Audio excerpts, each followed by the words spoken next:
Today we are going to deal with the second part of the chapter, the snake and the mirror. In the last class, we have seen that a doctor and his friends were discussing about snakes, and the doctor asked a question: has a snake ever coiled in anyone's body? And he explained the incident. One day after supper, when he entered the room, he heard a lot of sound in the house, and he lit the kerosene lamp. It was not an electrified room, it was a small rented room, and he was laying down, but he couldn't sleep properly. That's why he went outside to get fresh air, but the wind was not there. So he entered the room again and he sat on the chair. By looking at the mirror, he took two decisions. The first decision was that he should shave daily and grow a thin mustache on his face, and the second decision was that he would keep a smile, attractive smile, always on his face to look him or to make him more attractive. He was taking all these decisions because he was a bachelor, and moreover that he was a doctor too. And now we are going to deal with the next part of the lesson. I got up, lit a beedi and paced up and down the room. Then another lovely thought struck me. I would marry. I would get married to a woman doctor who had plenty of money and a good medical practice. She had to be fat for a valid reason. If I made some silly mistake and needed to run away, she should not be able to run after me and catch me. In this paragraph, the doctor said that he was walking here and there, he couldn't sleep, and he was walking here and there in the room.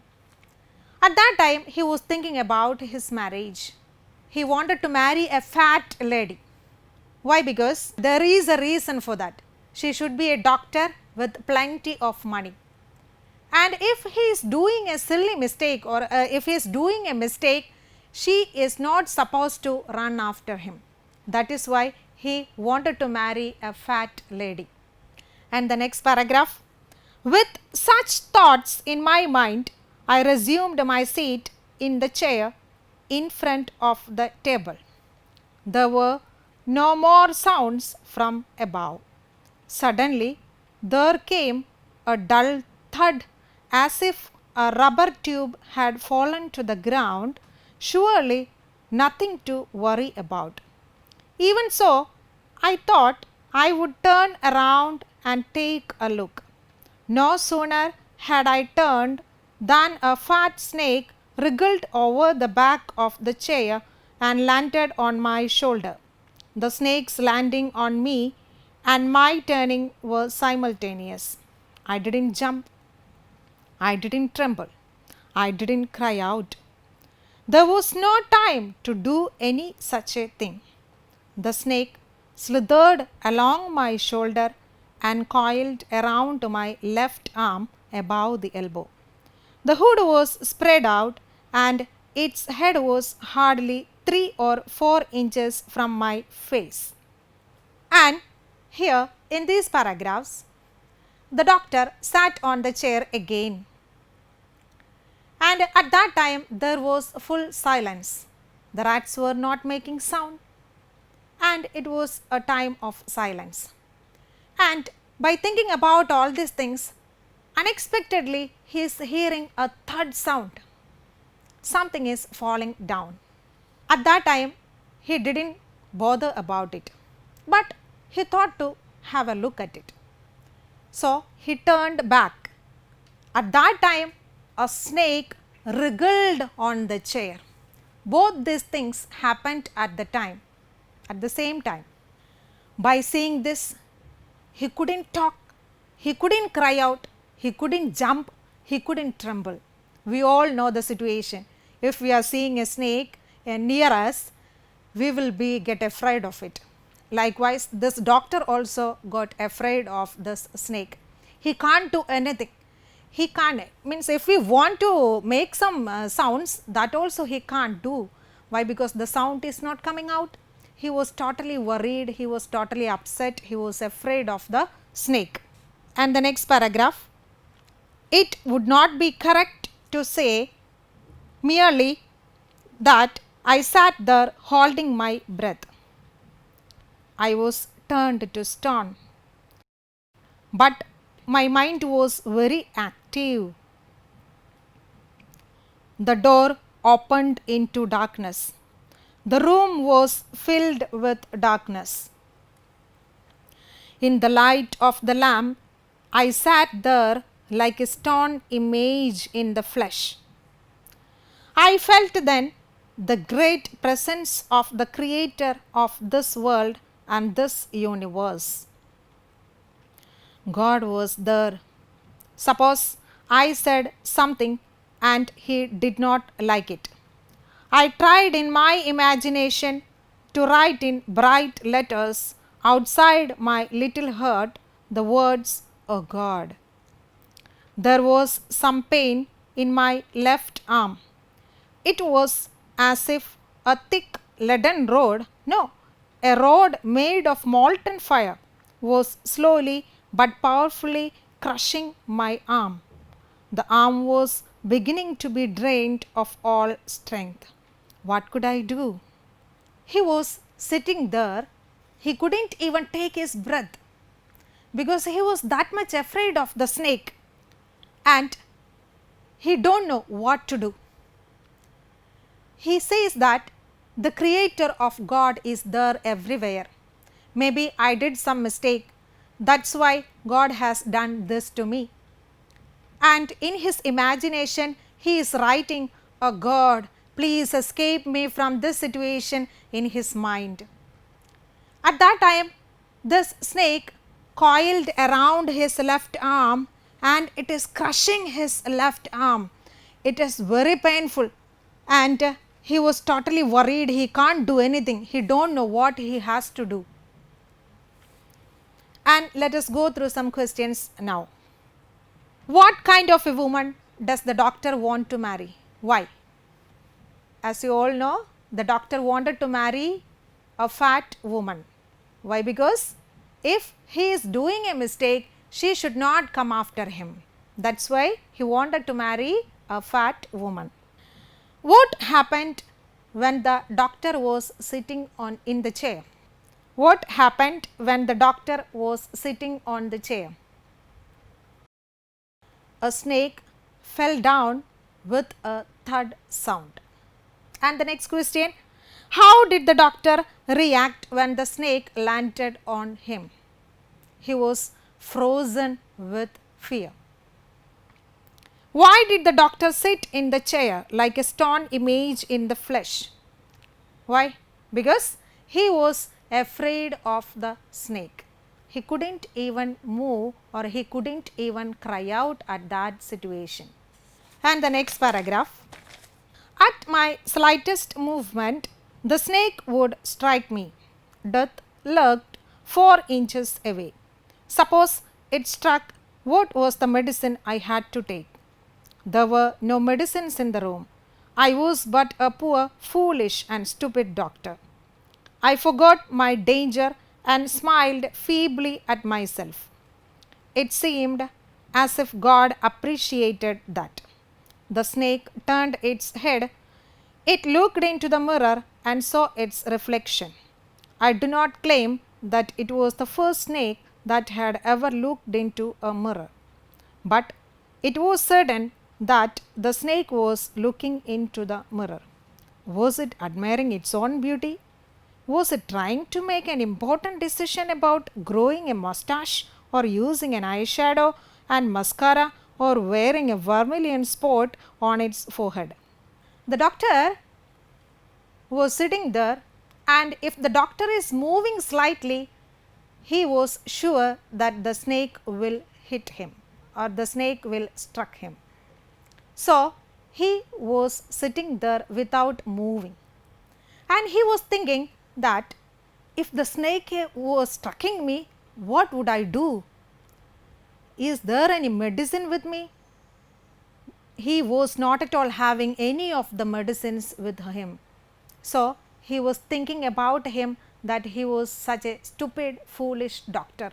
By saying this and by thinking this, he was laughing at himself even in that situation. And the snake moved its head towards the mirror. And a doctor thought that the snake may be admiring its own beauty in the mirror. And this snake was thinking about growing a mustache or putting an eyeshadow or mascara or a vermilion spot on its forehead. What do you mean by mascara? Mascara means something that we use to beautify our eyelashes. And what do you mean by vermilion spot? That the married woman used to wear something over here, that is called the vermilion spot. And let us move to the next paragraph. I did not know anything for certain. What sex was the snake? Was it male or female? I will never know, for the snake unwound itself from my arm and slowly slithered into my lap. From there, it crept onto the table and moved towards the mirror. Perhaps it wanted to enjoy its reflection at closer quarters. The doctor was unable to do anything. He even don't know the sex of the snake, whether it is the male or female, because he is not at all having the time to do all that things. And this snake slowly moved towards his lap, and from there it moved towards the table, and it was looking into the mirror. I was no mere image cut in granite. I was suddenly a man of flesh and blood. Still holding my breath, I got up from the chair. I quietly went out through the door into the veranda. From there, I leapt into the yard and ran for all I was worth. Phew! Each of us heaved a sigh of relief. All of us lit beedies. Somebody asked, Doctor, is your wife very fat? No, the doctor said. God willed otherwise. My life companion is a thin, reedy person with the gift of a sprinter. Someone else asked, Doctor, when you ran, did the snake follow you? And when the snake moved towards the table and towards the mirror, he began to act like a human being. He began to think and act like a human being. He just stood from there and he quietly walked towards the corridor and he reached in the veranda. From there he leapt to the yard and he ran as fast as possible towards his friend's house. And all of the friends sighed by hearing all these things. At that time, one of his friends asked him, Doctor, is your wife very fat? Then he said, God willed otherwise. My wife is a very thin person and she can run very fast. And the other friend asked him whether the snake followed you.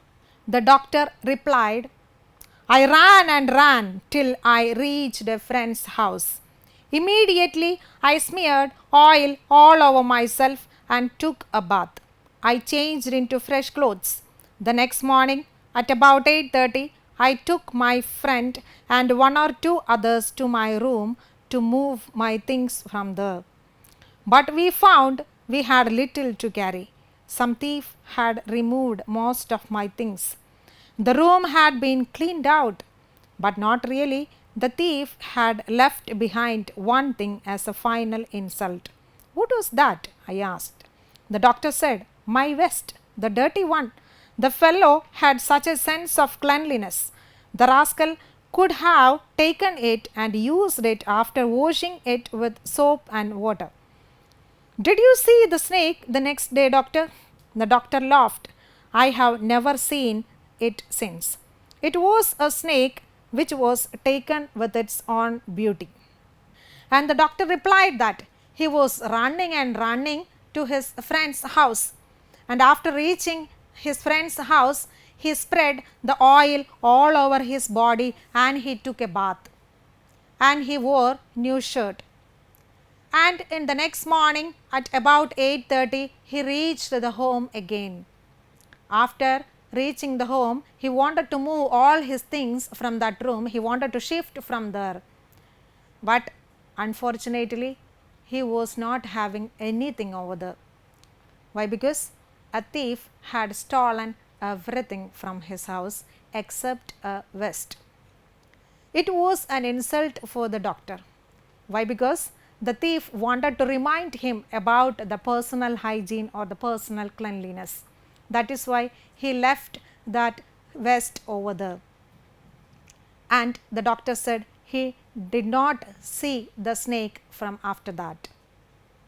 This is all about the lesson, and let us go through the questions and answers now. In the story, the snake is compared to three objects. What are they? Yes, the answer is correct. The snake is compared to human being, leaden rod and a rubber tube. Why did he feel that he was a stupid doctor? Because he was not having any of the medicines with him. I was suddenly a man of flesh and blood. What does the doctor mean by this statement? He began to think and act like a human being when the snake unwounded him. Why did the doctor run to his friend's house? Because he was afraid of the snake. Did the snake harm the doctor? No, the snake did not harm doctor. Why? Because the snake thought that it was a stone image. The thief had left behind one thing as a final insult. What was the insult? The thief wanted to remind the doctor about his personal cleanliness. That is why he left that vest as a final insult to the doctor. Now, let us watch a video of this lesson. The doctor told a story of how a snake once coiled itself round his arm. He was telling the story to his friends. The doctor was a homeopath who had just started his practice. He lived in a small rented room. It was not in a very good condition. It wasn't electrified. It had a tiled roof, and the room was full of rats. One hot summer night, the doctor returned to his room after having his meal at a restaurant.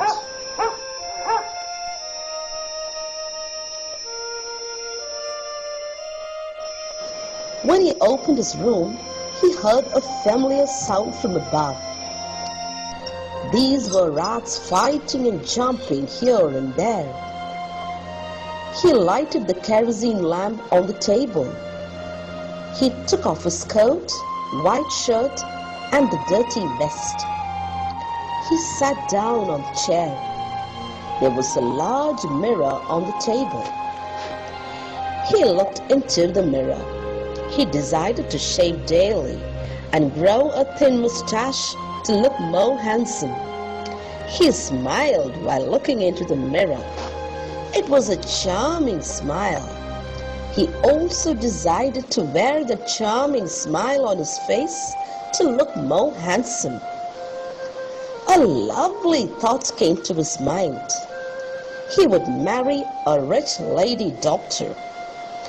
His wife must be so fat that when he committed any mistake and needed to run away, she might not be able to catch him. While on his chair, he heard a thud. Before he could understand anything, a fat snake wriggled over the back of the chair and landed on his shoulder. Then it slid from his shoulder and coiled round his left arm above the elbow. Its hood was spread out and its head was hardly 3 to 4 inches away from his face.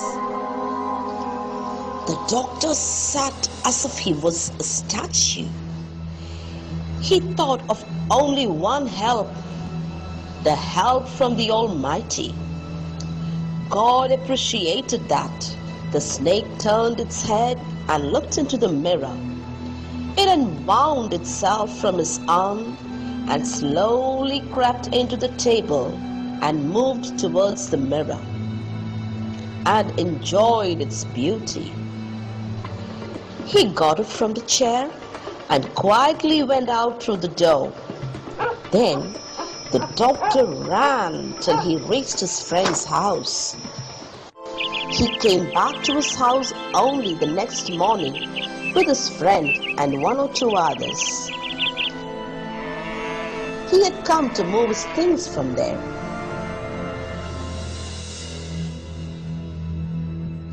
But there was hardly anything left for him to carry. Some thief had removed most of his things except the dirty vest. There was no sign of the snake either. How was the video? Did you like the lesson? Was it interesting? Yes, it is a small lesson about a snake and about a doctor. It's quite interesting, right? Okay. Now we are having a lot of activities in the back of the textbook that we have to check. Okay. The first activity, here is the first activity for you. Two columns are given. In the first column, it is written was afraid of the snake, and in the second column it is written was proud of his appearance. Here the condition of the doctor is explained in two columns. In the first column, whenever he saw the snake, he was afraid of the snake. Not only that, there are a lot of other things happened in the story. The statements you have to find out from the textbook and you have to copy down in the first column. And in the second column, it's about his appearance. He was looking at the mirror and he has taken a lot of decisions and he thought a lot of things. And that all things you have to find out from the textbook and you have to write down that statements in the second column. That is about the first activity, and I will give you one or two examples for that now. In the first column it is written, I was turned to a stone. When he saw the snake, the doctor turned to a stone, and we can say I was out of breath, like that we can say. And in the second column it is written was proud of his appearance. I looked into the mirror and smiled. Likewise we can write the second statement, he decided to grow a thin mustache and decided to shave daily. Likewise, you have to fill the columns, both the columns, using the proper statements from the lesson. For that, you have to read the lesson very carefully. Then only you will be able to complete these columns. Okay? And the next activity, that's about the author is trying to bring out humor in the story. That is given in the next activity. See the first one. The kind of a person the doctor was. Actually, how was the doctor? He was a bachelor. And the next question is this, the kind of a person he wanted to be. He wanted to be a handsome person. Okay. And the second one, the person he wanted to marry. Actually, he wanted to marry a fat lady doctor with plenty of money. And the second one, the person he actually married. What happened? He actually married a slim one who can run very fast. And the third one, his thoughts when he looked into the mirror. He wanted to make him more attractive, more beautiful, to look handsome. And the second one, his thoughts when the snake coiled around his arm. When the snake coiled around his arm, he was out of breath. And he thought that he is not at all having any medicine in the room, even though he was a doctor. He is not at all having any medicine in his room. So, he was such a stupid and foolish doctor. That is about the second activity. Now, let us move to the third activity. The question is this, In the story, the snake didn't harm the homeopath. The homeopath in turn didn't hurt it. Keeping Bashi's vision on nature and its beings, comment on the story. As we have already discussed in the first part of the lesson, we have to write a paragraph about Vaikam Muhammad Bashir and about his love and concern towards nature. That we have to write as the first paragraph, and in the second paragraph we have to write the gist or the summary in a paragraph of the story. That is about the third activity. Now, I am going to give you some extended activities on the board that you can write down in your notebook and you can answer it yourself. Okay? Let me write it now.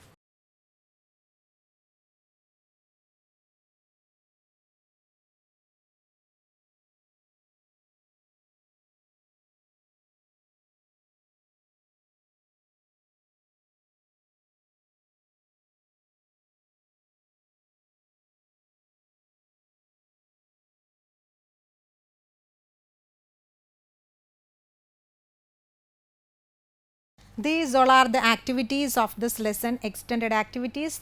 These activities you can take down in your notebook and you can write the answers of your own. And if you want to watch this video again, you can watch the YouTube channel of Goodness TV. Thank you.